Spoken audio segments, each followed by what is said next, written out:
Hello, welcome back to the reading of the poem of the Man God, written by Maria Valtorta, Volume 2.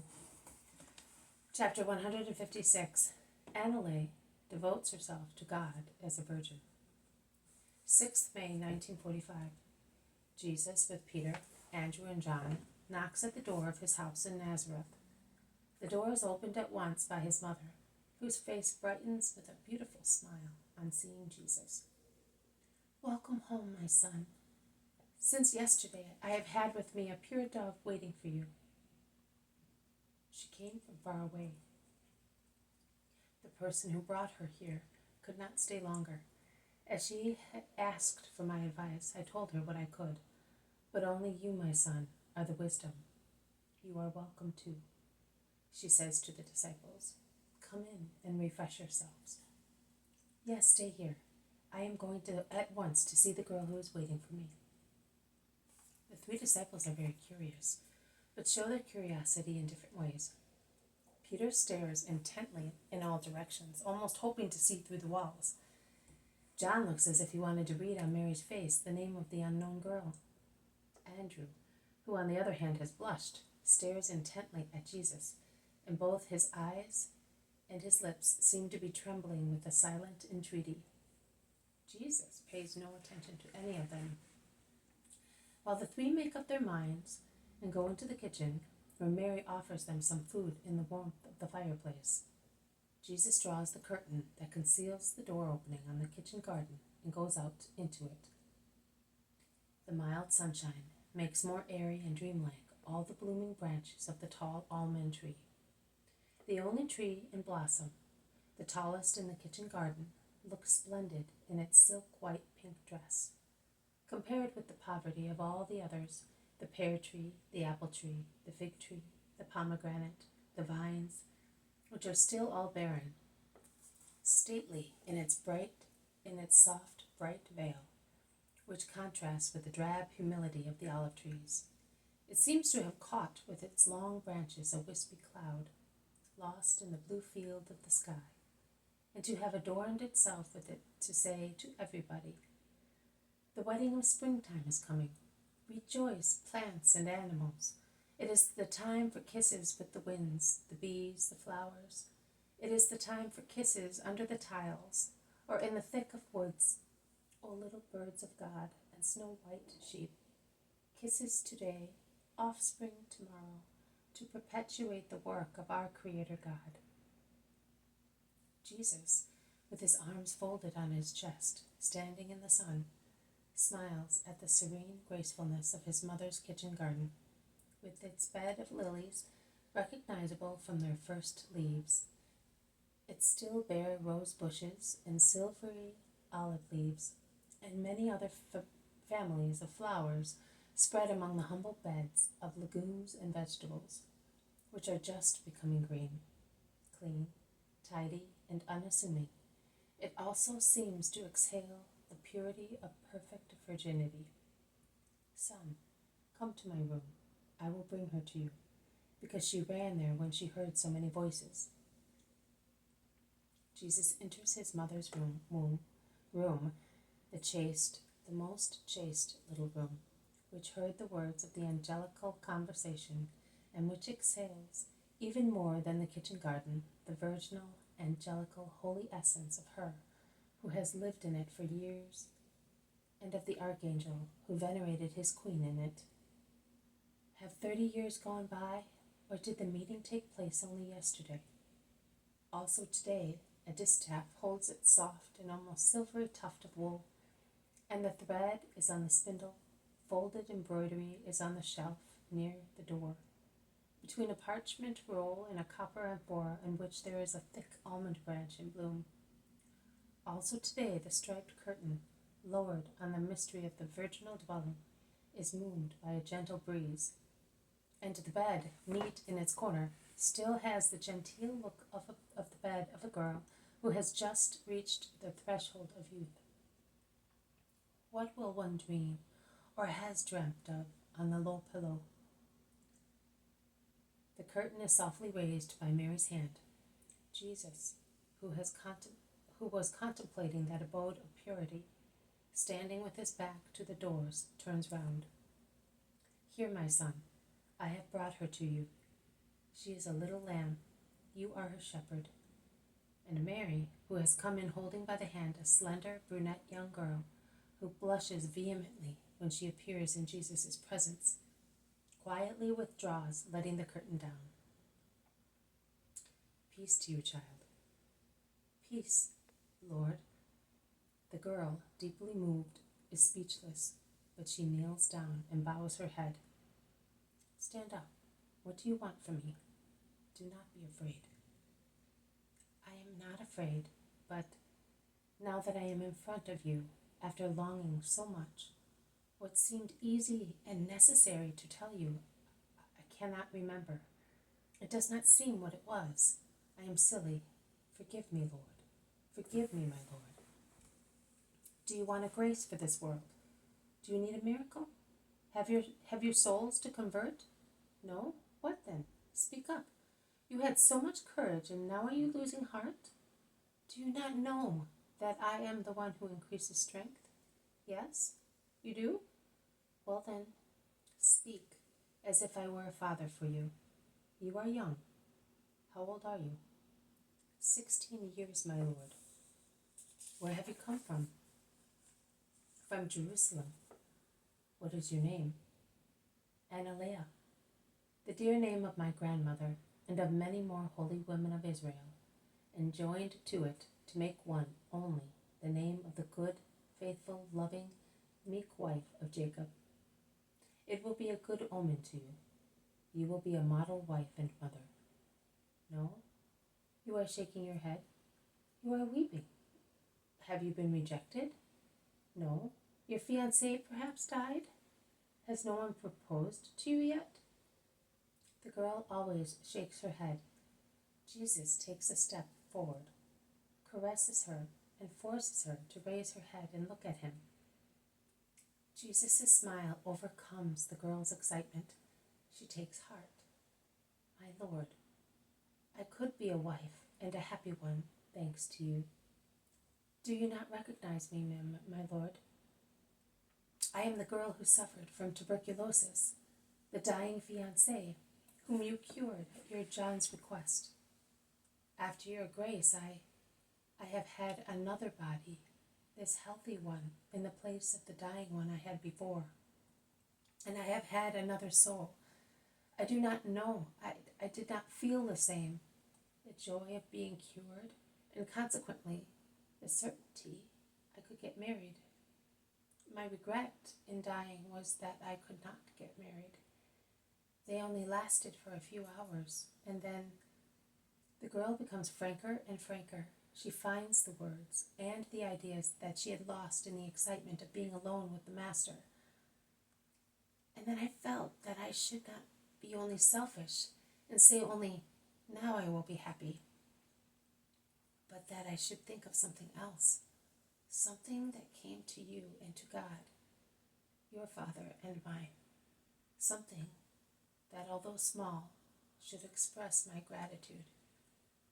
I gave the matter a lot of thought, and when the following Sabbath I saw my fiancé, I said to him, Listen, Samuel, without the miracle, I would have died in a few months' time, and you would have lost me forever. Now I would like to offer a sacrifice to God with you, to say to God that I praise him and thank him. And Samuel, because he loves me, said at once, Let us go to the temple together and offer a sacrifice. But that was not what I wanted. I am a poor and common girl, my Lord. I know very little, and I can do much less. But through your hand, which you laid on my diseased breast, something had come not only into my corroded lungs, but also into my heart. It was health to my lungs and wisdom to my heart. And I realized that the sacrifice of a lamb was not the sacrifice wanted by my soul that loved you. The girl becomes silent, blushing after her profession of love. Go on without any fear. What did your soul want? To sacrifice something worthy of you, the Son of God.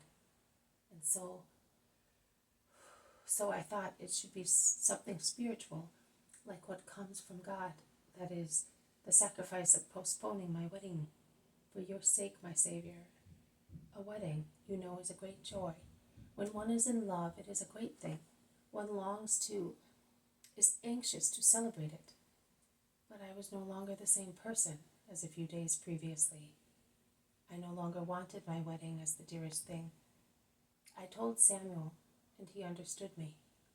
He also wanted to be a Nazirite for 1 year, starting on the day which was to be the day of our wedding. That is the day after the Kalends of Adar. In the meantime, he has been looking for you because he wanted to love and know him who had given him back his fiancée, you, and he found you after many months at the Clearwater. I came too, and your word completed the change of my heart. Now my previous vow is no longer sufficient for me. Like the almond tree out there, which is in the warmer and warmer sunshine has revived after being dead for months, and has blossomed and will leaf and then bear fruit. So I have continuously grown in the knowledge of what is better. The last time, when I was already sure of myself and of what I wanted, I have pondered on the matter all these past months. The last time I went to the Clearwater, you were no longer there. They had driven you away. I wept and prayed so much that the Most High heard me and persuaded my mother to send me here with a relative who was going to Tiberias to speak to the courtiers of the Tetrarch. The steward told me that I would find you here. I found your mother, and her words, only listening to her and being beside her these 2 days, have completely matured the fruit of your grace. The girl has knelt down, as if she were in front of an altar, her arms folded on her breast. All right, but what do you want exactly? What can I do for you? Lord, I would like a great thing, and only you, the donor of life and health, can give it to me. Because I think that what you can give, you can also take away. I would like you to take the life you gave me during the year of my vow, before it ends. Why? Are you not grateful to God for the life you received?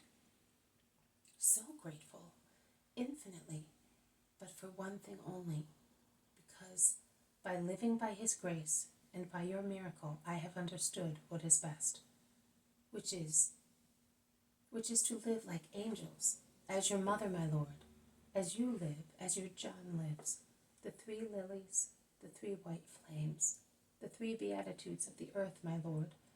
Yes, because I think that it is a beatitude to possess God, and God is possessed by the pure. I believe that who is pure is a heaven with God in its center, and the angels around. Oh, my Lord, that is what I would like. Little have I heard of what you, your mother, the disciple, and Isaac have said. Neither have I approached anyone else who could tell me your words. But I feel as if my soul heard you all the time, and you were its master. I have told you everything, my Lord. Analea, you are asking for very much, and are giving very much. Daughter, you have understood God and the perfection to which a creature may rise to be like the most pure, and to please the most pure. Jesus has laid his hands on the sides of the head of the dark-haired girl, who is kneeling in front of him, and speaks, bending over her. He who was born of a virgin, because he could but build his nest on a pile of lilies, is nauseated, my dear daughter, by the triple lechery of the world, and he would be crushed by so much nausea if his Father, who knows on what his Son lives, did not intervene with loving help to support my soul in anguish. The pure are my joy. You are giving me what the world takes from me through its unexhausted baseness. May the Father and you, dear girl, be blessed for that. Go, happily. Something will intervene to make your vow an eternal one. be one of the lilies scattered on the blood-stained waves of Christ. Oh, my Lord, there is still one thing I would like. Which? Not to be present at your death. I could not see him die, who is my life. Jesus smiles kindly, and with his hand he wipes the tears streaming down her little dark face. Do not weep. Lilies are never in mourning. You shall smile with all the pearls of your angelical crown when you see the crowned King enter his kingdom. Go. May the Spirit of the Lord teach you while I am away. I bless you with the fire of eternal love. Jesus looks out onto the kitchen garden and called, Mother, here is a little daughter. She is all yours. She is now happy, but immerse her in your purity every time we go to the holy city, that she may become snow of celestial petals spread on the throne of the Lamb. And Jesus goes back to his disciples, while Mary caresses the girl and stays with her. Peter, Andrew, and John look at him inquisitively, and Jesus' bright face tells them that he is happy. Peter cannot help asking, To whom did you speak so long, my master? And what have you heard to be so beaming with joy? To a woman at the dawn of her life, to her who will be the dawn of many more that will come. Who? The virgins. Andrew mumbles in a low voice to himself, It is not her. No, it is not she. But do not tire of praying. Be good and patient. Every word of your prayer is like a call, a light in the dark, and it supports and guides her. But who is my brother waiting for? For a soul, Peter, a great poverty that he wants to change into a great wealth. And where did Andrew find it, since he never goes about, he never speaks, and he is a helpless sort of chap? On my way. Come with me, Andrew. Let us go and see Alphaeus and bless him amongst his many grandchildren. You wait for me at James and Judas's. My mother wants to be left alone all day. And while they go away, some here, some there, secrecy envelops the joy of the first girl consecrated to virginity for Christ's sake. This has been a reading from the Poem of the Man God, written by Maria Valtorta, Volume 2, Chapter 156. Analea devotes herself to God as a virgin. Thank you for listening. I will see you tomorrow. May God bless you, and may peace be with you.